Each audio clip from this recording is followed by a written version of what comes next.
ఆయన చేతిలో ఉండేటటువంటి సుదర్శన చక్రము అది సూర్యుడి యొక్క వజనుతో ఆయన యొక్క పదును చివర్లో తీస్తే దానిని బట్టి మనకి విశ్వకర్మ తయారు చేసి ఆ చక్రాన్ని విష్ణుమూర్తి వారికి ఇచ్చారు.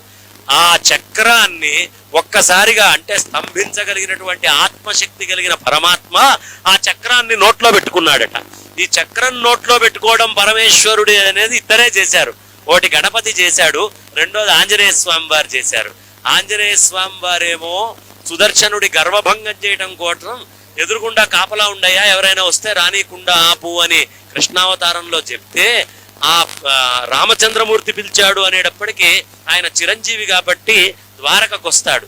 వచ్చి ఆ బయట చక్రం అడ్డంబడే అని తీసుకొని నోట్లో పెట్టుకుంటాడు. సూర్యుడినే మింగినటువంటి వాడు సూర్యుడి రజనుని ఎంతసేపట్లో పెట్టుకుంటాడండి? అలా తీసుకొని నోట్లో అట్లా పెట్టుకున్నటువంటి వాళ్ళల్లో ఇంకొక ఆయన హనుమంతుడు. అందుకనే కలవు హనుమత్ చండీ వినాయక. కలియుగానికి హనుమంతుడు, చండీ, వినాయకుడే ప్రధానము. ఎందుకయ్యా అంటే ఈ కాలాన్ని వాళ్ళు నియంత్రించగలిగినటువంటి శక్తి, కలిని నియంత్రించగలిగినటువంటి శక్తి ఉన్నటువంటి దేవతామూర్తులుగా వాళ్ళని చెప్తారు.